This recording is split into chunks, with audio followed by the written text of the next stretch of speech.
Ça marche. Ben bonjour, moi je suis Jean-Benoît Pilet, je suis professeur de sciences politiques à l'ULB, je travaille au Cevipol. J'y travaille depuis maintenant plus de 12 ans et je mène mes recherches d'abord sur les institutions électorales et puis plus récemment j'ai commencé à travailler sur les réformes de la démocratie et les autres manières d'organiser la démocratie que via les élections. Donc voilà, donc je démarre un nouveau projet ERC, donc qui est un financement du Conseil européen de la recherche, qui est un projet pour 5 ans, qui s'appelle Cure or Curse, et qui vise à étudier des réformes de la démocratie qui essayent de restaurer du lien entre les citoyens et leurs élus. Et ces réformes, elles sont de deux types.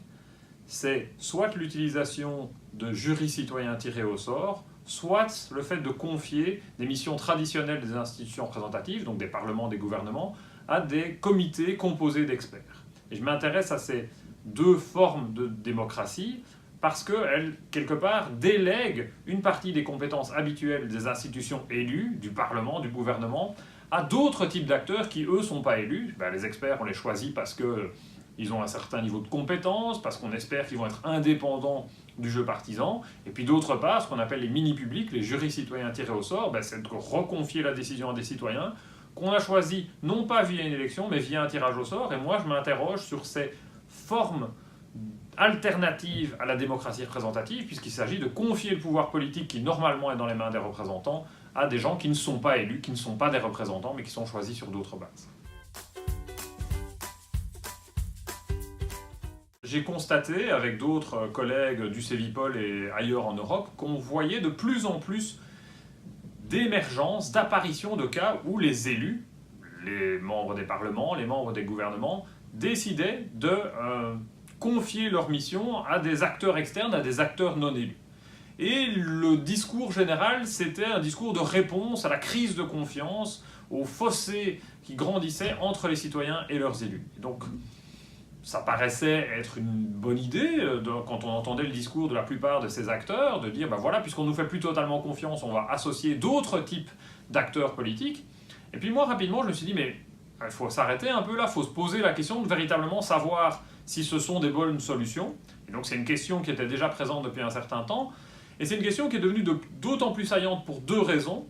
Premièrement, ces expériences, elles se multipliaient.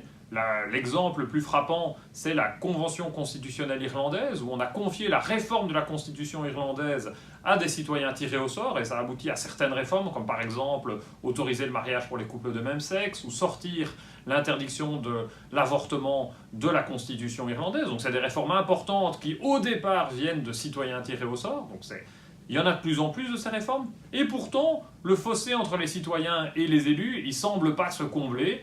On voit de plus en plus de situations où la méfiance des citoyens à l'égard de la politique se manifeste. Alors ça s'est vu avec il y a des mouvements très importants. Il y a eu l'élection d'acteurs populistes comme le mouvement 5 étoiles en Italie. Il y a eu l'élection de Donald Trump qui a fait son discours sur le rejet des élus traditionnels.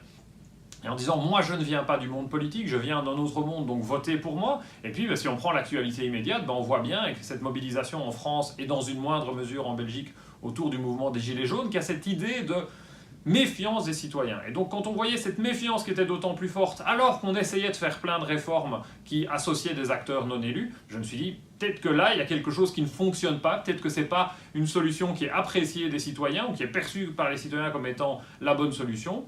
Et donc j'ai décidé de me pencher sur ces réformes pour voir si oui ou non elles avaient le potentiel de restaurer de la confiance, de rapprocher les citoyens des institutions élues. Ça me pousse à l'international, mais c'est aussi un point fort parce que ça m'amène à m'intéresser à des cas sur lesquels je ne travaillais pas, à travailler sur des théories qui ne sont pas celles sur lesquelles j'avais travaillé au départ, et à aussi utiliser une diversité de méthodes qu'on retrouve très fort au Cevipol. Le Cevipol, naturellement, ça nous conduit vers ça, c'est au cœur de l'identité du Cevipol, la politique comparée, et donc ça me force à sortir de ma zone de confort, à pas travailler qu'avec des gens qui pensent comme moi, qui font les mêmes choses que moi, et ça c'est très précieux quand on fait de la recherche.